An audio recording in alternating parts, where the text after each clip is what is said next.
Meille on opetettu, että ruoalla ei saa leikkiä, mutta ei sen varjolla toisia pitäisi haukkuakaan.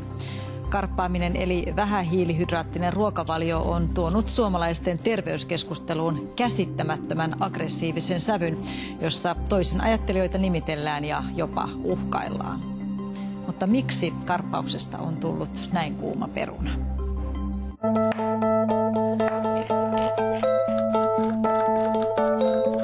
Nyt tarkkana, sillä tässä sitä nyt tehdään vähähiilihydraattista karppiruokaa, teko josta voi seurata lasten huostaanotto. Ja kohta sitä myös syödään hengenlähdön uhalla. Näin siis ainakin iltapäivälehtien otsikoissa.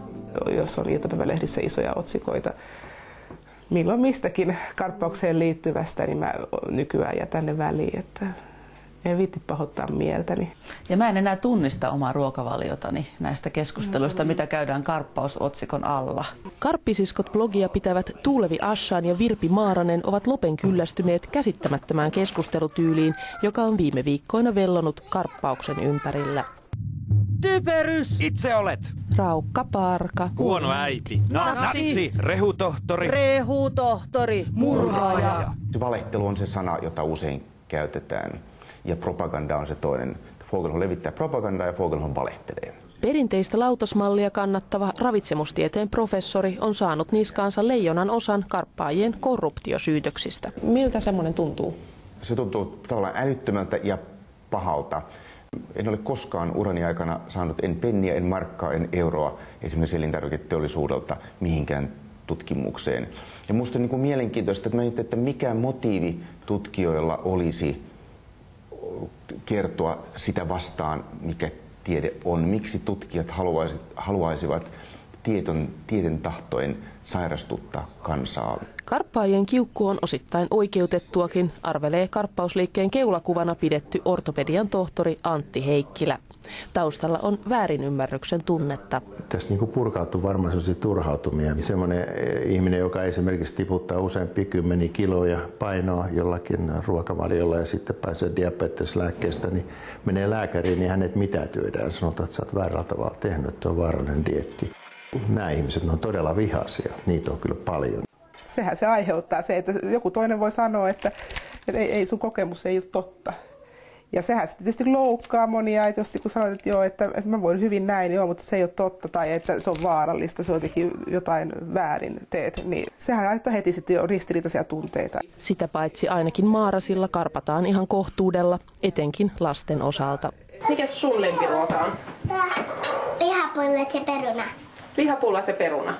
Myös asiantuntijat ovat selvästi provosoituneet. Rajuin sanasota syntyi viime viikolla, kun kuopiolaisdosentti Ursula Schwab heitti ilmaan ajatuksen karppaavien lasten huostaanotosta. Se innosti tohtori Heikkilän syyttämään dosentti Schwabia natsiksi ja professori Fogelholmia Hitlerin propagandaministeriksi. Mä käytän samanlaista kieltä kuin ne muut käyttää. Siis mun mielestä natsisana on paljon pienempi harmi kuin se, että mä sanoin, että mä vien sun lapsi. No joo, niin metsä vastaan, kun siihen huudetaan. Et tietysti mielenkiintoista on se, että ikään kuin asiantuntijoiden ehkä pienet ylilyönnit, niin ne huomataan heti. Mutta kukaan ei ole sanonut, että kas kummaa, kun professoreita nimitetään myrkyttäjiksi ja tappajiksi. Ja eipä aikaakaan, kun nettiin ilmestyi kekseliäästi tekstitetty parodiaversio Hitlerin viimeisistä päivistä, Heikkilä itse tällä kertaa terveys-Hitlerin roolissa.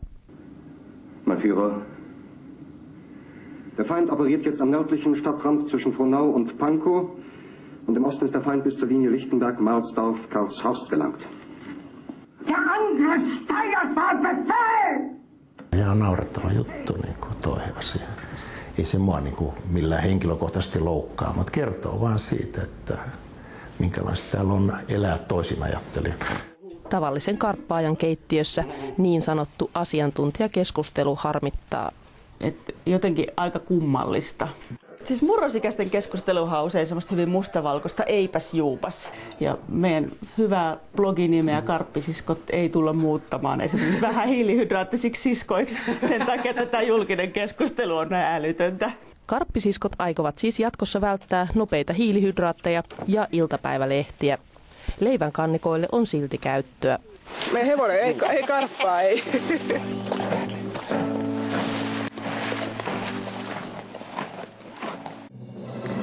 Te voitte jatkaa asiallista keskustelua terveellisestä ruokavaliosta meidän Facebook-sivullamme ja tietysti voitte kommentoida siellä kaikkia muitakin aiheitamme.